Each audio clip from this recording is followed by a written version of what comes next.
Senator Judge Padilla, sir, what is your pleasure? Maraming salamat po sa ating tagapamahalang hukom at sa ating pong Ginoong Pangulo. Nais ko lamang pong basahin ng napakaigsing manifestasyon po. The gentleman may proceed with his manifestation. Maraming salamat po. A'udhu billahi minash shaitanir rajim. Bismillahirrahmanirrahim. Alhamdulillah rabbil alamin. Aming mga kasama, ako po'y humihingi ng paumanhin sapagkat dito pong nakaraang linggo, lumabas po sa mga balita na may aligasyon na ako daw po ay hindi sumusunod sa batas. Ito po ay nakalulungkot para sa isang senador, sa isang senator judge, ang masabihan na hindi sumusunod sa batas. Samantalang nung tayo po ay merong mahal na saksi dito, pinaalala po natin sa kanya na harapin ang batas. Noong nakaraang linggo, ang atin pong kaibigan na ombudsman, ang sinabi po ng mahal na ombudsman na ako daw po ay hindi sumunod sa kanilang pasabi na mag-file ng aking counter affidavit. Nakakalungkot po ito sapagkat hindi po ito totoo. Inaamin ko po sa inyo kung ICC lang, hindi po talaga ako susunod. Hindi ako magpapasakop sa ICC. Pero dahil ginagalang ko po ang ombudsman, dahil siya po ay aking kaibigan na itinuturing, dahil nagkaroon na po kami ng napakahabang kwentuhan sa aking opisina nung siya po ay kalihim ng hustisya, nag-file po kami. Ito po, hawak ko po ang original. Dahil sa akin po, importante ang original. Ito po ang original, nakalagay po dito. Nag-file ako. Nakalulungkot po na pati ang media ay nakikisama sa ganitong klaseng propaganda na ang isang senador ay hindi sumusunod sa batas. Isang senator judge. Ito po, maaari ko po kayong bigyan ng kopya, mga mahal kong kasama, para mapatunayan na hindi ko po kayo ilalagay sa kahihiyan. Ako po ay nag-submit ng aking counter affidavit. At ganun din po, humihiling din po ako sa aking mga kasama, lalong-lalo na po sa aking kaibigan, Ginoong Pangulo, na sa mga ganitong pagkakataon, hinihingi ko po na tulungan din po ninyo kami. Na maipaliwanag din po namin sa media na meron din po kaming mga pagkakataon na ipagtanggol din ang aming sarili at kami wag husgahan kaagad na kami hindi sumusunod sa batas. Yun lamang po, Ginoong Pangulo at tagapangulong hukom. Maraming salamat po. Senators Erwin Tulfo, Senator Judge Alan Cayetano, thereafter Senator Judge Tito Soto are recognized. What is your pleasure, Senator Judge Erwin Tulfo? Mr. Presiding Officer, Senate President, ladies and gentlemen, this impeachment court was established to try the Vice President of the Republic. Ang punto ko po rito, kasi napapansin ko po ilang araw na nagagamit po natin ang impeachment court, ang oras po ng impeachment court sa pagpapaliwanag. Naintindihan ko po ang posisyon ng aking kaibigan, si Senador Robin Padilla, yung kanya pong frustrations. Pero gusto ko lang po sana ipaalala sa ating presiding officer, sa ating pong Senate President, at matanong, ano po ba ang ating ginagamit na rules ngayon? Pwede po ba yung mga problema po labas sa impeachment court na ito o labas sa kaso ng Vice President ay dadalhin natin dito? Di po ba ang korte na ito na itatag para po sana kay Vice President at kay Vice President lamang? mga ebidensya, mga testimonya, mga pahayag patungkol lamang po sana sa impeachment ng Vice President. Kasi dito pong mga nagdaang araw, Mr. Presiding Officer, Senate President, mga kasama, napansin ko po na nagagamit ang oras po ng impeachment court sa pagtatanggol po ng mga nakaraang araw ng sarili ng ilan sa mga kasamahan natin sa mga akusasyon.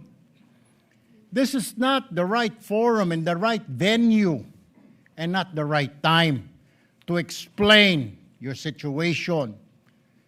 Kung gusto po ninyong mag-eksplika ng inyong mga saloobin, problema, maaari naman po ninyong gawin yan sa labas po ng oras ng impeachment court. Maaari pong sa press conference, nandyan naman po ang Senate media. Anytime po, nandoon sila sa Senate briefing room, press briefing room. Maaari din po sa Facebook o sa YouTube magpaliwanag. Huwag po nating gamitin ang oras ng impeachment court sa pagpapaliwanag o sa pagtatanggol ng ating mga sarili simula pa po noong nakaraang linggo. Because the time we waste here to defend ourselves, defend what we believe or what have you, is an injustice to the Vice President. Yung oras po na ito dapat ilaan natin sa pakikinig sa depensa ng Vice Presidente, sa mga akusasyon laban sa Vice Presidente, hindi po pagdidepensa sa mga sarili natin kung tayo inaakusahan ng kung anong mga ahensya, kung tayo po ay may mga kaso, may mga investigasyon. This is not the right forum, Mr. Presiding Officer, Mr. President, Senate President. This is not the right place. This court was established, was created, the impeachment court, for the Vice President and Vice President only. This should be her time. This should be her forum, not our forum here na ilabas natin ang saloobin natin, mga sagot natin sa mga akusasyon, mga kaso laban sa atin. And this is not also the time, Mr. President, Mr. Presiding Officer, na hanapin yung mga kasama nating nawawala, nakakulong, dapat po doon sa Senado natin, sa sesyon natin, and not here in this court, Mr. Presiding Officer, Mr. Senate President. Kaya pakiusap ko lamang po sana sa ating mahal na Presiding Officer and Senate President, let us follow the rules. May rules ho tayo. Kung hindi naman ho patungkol sa Vice President na sasabihin natin, hindi naman po patungkol sa depensa o prosekusyon ng Vice Presidente natin, then wag na ho natin payagan na magsalita pa po dito because nasasayang. Because every minute, every hour that we waste away from the defense or from the prosecution of the case of the Vice President, it is injustice. It is called injustice to the Vice President, to her family, yung anguish, yung kanyang sama ng loob, yung oras na nakabinbin ang kaso na ito. Let us do this impeachment trial as quickly as possible. If we have to clear the Vice President, then let's clear her. If we have to prosecute, then prosecute her with the evidence kung meron. Not waste our time kung ano-anong sinasabi natin dito to protect ourselves, to defend ourselves. This is not the right forum, Mr. Presiding Officer. Kindly wind up, Mr. Senator Senate President. Judge Erwin Tulfo. This is not the right forum for us to defend ourselves. Bring it somewhere else. Bring it to the press. Bring it to the social media, but not here. Thank you, Mr. President. The remarks of the gentleman are noted. Earlier, Senator Judge Alan asked to be recognized. Are you yielding in favor of Senator Judge Padilla? And thereafter, Senator Judge Soto. Thereafter, Senator Judge Thank you, Padilla Mr. before the Presiding chair Officer. makes a ruling on the matter. Yes, Senator Judge Alan Cayetano is recognized. Thank you. I'm happy. You may proceed, sir. I'm happy I finally heard Senator Judge Erwin Tulfo is concerned about the justice or injustice to Vice President Sara. That's good news. Regarding the waste of time here, sabi ni Senator Joker Arroyo, it is useless to argue a legal point with a non-lawyer. when Senator Marcoleta brought that up here, nagkaroon ng commotion. Senator Miriam stood up here many times and said, kaya ka nga nagpo 4 years na law school at nagbabar. So let me give my own interpretation. The impeachment court is formed with lawyers and non-lawyers. And we interact, and it's for everyone, and we're equal. But if there's an engineer here or a doctor, and they talk about medical principles, I have to either study and argue on medical principles. Hindi ko pwedeng sabihin, hindi, ganito lang yan, logic lang yan, etc. Di ba? So, ang legal principle natin today is simple, integrity ng court. So, allow me to mention that to the people and help educate my colleague here. The integrity of the court and the justices or judges is always relevant. So if the Supreme Court or COMELEC, Court of Tax Appeals, Sandigan Bayan is being heard, and the judges are being threatened, you give them time. So we cannot take the impeachment out of context. May nangyayaring flood control scandal, may nangyayaring gulo sa Team Unity na hindi na united ngayon. We consider Senator Marcoleta and Senator Jinggoy political prisoners, weaponized yung Blue Ribbon Committee at weaponized yung ano. So Mr. President, hindi tama na sabihin na I wasn't, after we brought up the problem with NBI, they doubled down, naggumawa pa ng task force. I mentioned 2 colleagues sa SALN, I didn't accuse them. Sabi ko lang, just like Vice President Sara, just because tumaas ang SALN, can we already ask for the BIR, for the AMLA and the bank accounts? So sabi ko, yan ang i-discuss namin sa Monday. Nag-react na, nag-accuse. I did not take up your accusations here today. Si Secretary Vince Dizon, 3 beses na nag-verify sa Taguig. Sinabi na 3 beses na walang ghost. Ngayon, i-verify ulit. I wasn't going to bring that up, but then i-question ninyo si Senator Padilla. It was all over the news na hindi niya inintindi or he snubbed the ombudsman. I was going to stand up before Senator Erwin stood up just to say, may registered mail. So nung una pa lang, 5 minutes si Senator Tulfo, so I'll take the 5 minutes also if you don't mind.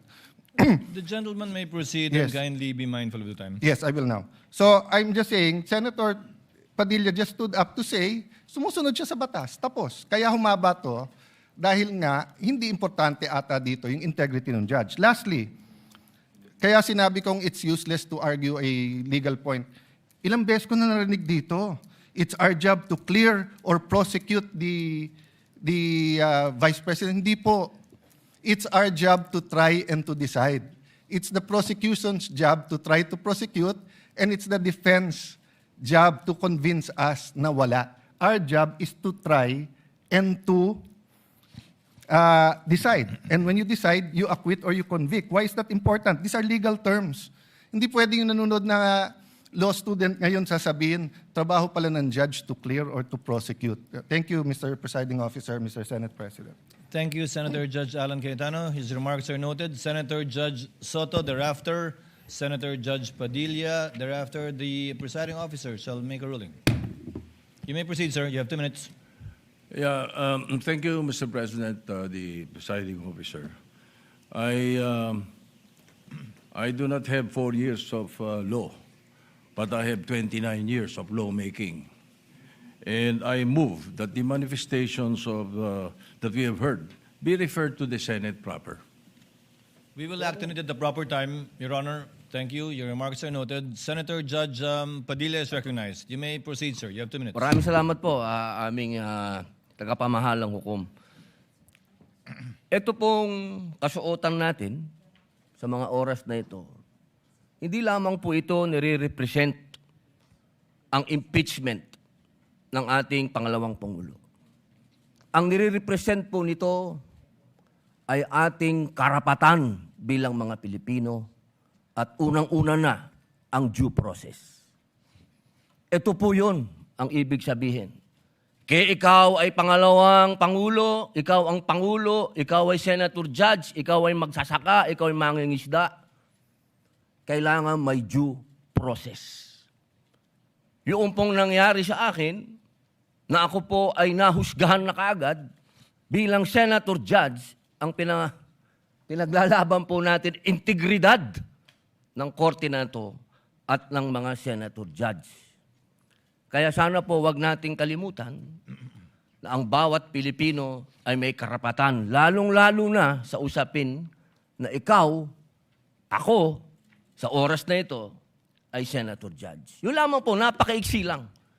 Due process, mga mahal kong kaibigan, mga mahal kong kababayan, maging prosecution, maging defense, sa ating lahat, wag nating kalimutan, pantay-pantay tayo sa batas. Maraming salamat po. Senator Judge Pangilinan, what is your pleasure, sir? Yes, just a very quick manifestation, Mr. Presiding Officer. Earlier, former Senate President Soto moved that these matters be referred to the Senate. This is precedent, actually. During the Estrada impeachment trial, the father of Senator Cayetano Alan, Senator Rene Cayetano, made a manifestation regarding a case that was supposedly being prepared, a criminal case to be filed against him. It was raised in the impeachment court, but ultimately the impeachment court agreed that the manifestation was referred to the Senate as a legislative body. So there is precedent for this. Yes, the court allowed then Senator Rene Cayetano to make his manifestation, but eventually it was resolved that the matter be referred to the Senate as a legislative body. So we share. We move for the previous. Yes, we move. We call for the previous question, Mr. President. Senator Judge Cayetano? I think the presiding officer ruled that we will take it up later on, but if Senator Judge Pangilinan will insist, then I have to object on a point of order. Rule 6 says, the last part, the provisions of the rules of the Senate and the revised rules of court shall apply suppletory whenever applicable. And in the rules of the Senate, whenever the senator feels threatened or anything happens, whether pinatayan ng aircon, whether may nakatutok na barel or sinaran ng pinto, he can rise on a point of personal and collective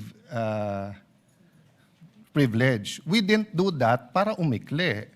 Now, if we're going to argue today, rather than ask them about due process, with a simple manifestation from Senator Padilla na hindi totoong binabastos o binabaliwala ang ombudsman, registered mail lang, kaya hindi pa nadagdag. So, hindi kami ang nagwe-waste ng time. We can have a caucus, we can talk about it. You want to debate that now?